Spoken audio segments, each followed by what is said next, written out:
Kwa ambao hawajaja mahakamani na Watanzania, kesi imeahirishwa. Mnaona sasa hivi ni saa 5 asubuhi kwa sababu familia ya mahakama ina msiba wa msajili wa mahakama.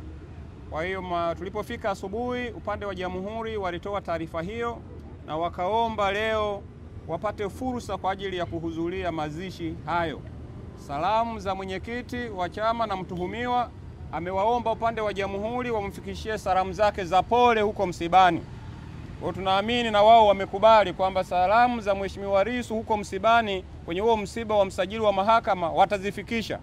Kwa hiyo mahakama ikaona ni busara sasa iahirishe shauri hili leo hadi kesho ili kutoa fursa kwa wenzetu wa upande wa jamhuri waweze kuhudhuria msiba huo kwenda kumstiri mwenzetu aliyetangulia mbele za haki. Kwa hiyo tutaendelea kesho, na sababu ya kuahirisha asubuhi hii ni hiyo. Tunaomba Watanzania wafahamu jambo hilo. Asanteni sana. Kuna jambo moja la muhimu nitaka